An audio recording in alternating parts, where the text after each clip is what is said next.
Welcome, ladies and gentlemen. This is Basil Rathbone inviting you to join me beyond the green door. Today we shall consider the case of Edward Morse, a hard-headed man completely lacking in superstitions. It was this very quality which led Morse beyond the green door. When Morse and his party went to the deep-sea fishing dock, they were greeted by a sight which some thought ominous. A stream of rats was pouring from the deck of the boat they had chartered. There must have been, 24 of them, and they fled from that boat in terror, jumping into the water whenever any of the men shouted at them. This sight upset several of the men in Morse's party, who knew the old superstition about rats deserting a doomed ship. But Morse laughed at their fears, gave a scientific explanation of the exodus, and scoffed at all such superstitions. Rather sheepishly, the men followed Morse onto the boat. They had a marvelous day's fishing under a sky of purest blue. And by silent consent, they did not mention the fleeing rats again. They fished, and the skipper was kept busy cleaning and icing their catch. He was so busy that he never noticed the sudden line squall that came up just after sunset. No one was at the wheel. The squall caught the boat broadside and turned it over as though it were a toy. Morse kept his head. That practical man released the life raft and leaped free of the rapidly sinking boat. Then he shouted to the others, but received no reply.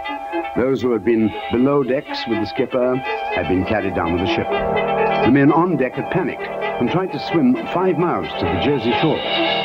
No one had kept his head like Morse, who now found himself alone in deep twilight, but unable to find the life raft. He swam in wide circles, cursing the near darkness, searching for the raft. At last, when he had reached the limit of his strength, he found it.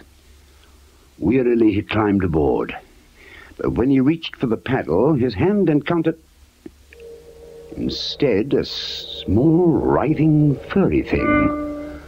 Morse stood perfectly still. As his eyes became accustomed to the gloom, he could see the grey shapes of rats. There must have been 20 of them on the raft, and Morse could see their arched backs and small, glittering eyes. Like him, they had kept their heads. Another man might have flung himself overboard and trusted to the mercy of the sea, but not Morse. Boldly he let out an ear-splitting yell,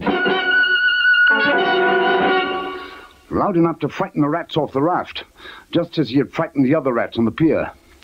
But these rats, like Morse, were practical and unsuperstitious. Unlike their comrades, they didn't believe in doomed ships, they didn't believe in ghosts, and they certainly didn't believe in shouting men.